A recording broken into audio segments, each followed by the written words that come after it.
Hello everyone, welcome back to my channel. In the last video we discussed about sources of business finance, जिसमें हमने discuss किया GDR के बारे में, global depository receipt के बारे में. अब हम डिस्कस करेंगे अमेरिकन डिपॉजिटरी रिसिप्ट. ADR एक नेगोशिएबल सर्टिफिकेट है just like the GDR. ADR और GDR में डिफरेंस ये है कि ADR सिर्फ अमेरिका स्टॉक एक्सचेंज में लिस्ट होते हैं, ठीक है, और जो आपके ग्लोबल डिपॉजिटरी रिसिप्ट रहेंगे वो अमेरिका के साथ साथ यूरोप में भी स्टॉक एक्सचेंज में भी लिस्ट होते हैं, ठीक है. सो वो GDR जो है they are typically traded on the American stock exchange as well as the Asian exchanges, but American depository receipt जो है वो सिर्फ अमेरिका स्टॉक एक्सचेंज में ही लिस्ट होते हैं. So ADR is a negotiable certificate issued by the US Depository Bank. कौन issue करता है? US Depository Bank, representing number of shares in a foreign company's stock. So India की किसी company ने अगर किसी फॉरेनर से पैसे लेने हैं, स्पेसिफिकली पर्सन जो कि अमेरिका में है, तो वो क्या कर सकते हैं? डिपॉजिटरी बैंक के थ्रू अपने शेयर्स को डिपॉजिटरी रिसिप्ट में कन्वर्ट करवा देंगे, और ये जो डिपॉजिटरी रिसिप्ट होंगी ये होंगी डॉलर डिनोमिनेशन में, मतलब इनकी वैल्यू जो है वो डॉलर में होगी. इस तरह से अमेरिका के पर्सन के लिए कन्वीनियंट हो जाएगा कि वो इंडिया में इन्वेस्ट करें. इस तरह से जो एक्सचेंज रेट की रिस्क होती है उसे भी आप कवर कर सकते हैं.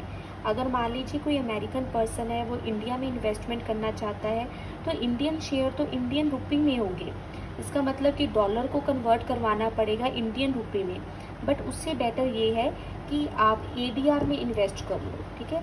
सो ADR is a negotiable certificate issued by the US depository bank. कौन करेगा? डिपॉजिटरी बैंक इशू करेगा, which will represent the certain number of the shares.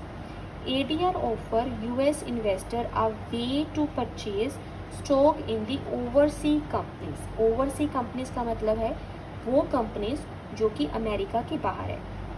So America के बाहर की कंपनीज में आप इन्वेस्ट कर सकते हैं, फॉरेन कंपनीज में आप इन्वेस्ट कर सकते हैं through the ADR. ADR and their dividends are priced in the US dollar. Value किस में होगी? US डॉलर में होगी, इनका डिनोमिनेशन US डॉलर में होता है. अब मैं आपके साथ ना दो टाइप्स डिस्कस करूंगी ADR की. एक है sponsored ADR, the second one is the unsponsored ADR. Sponsored ADR क्या होते हैं?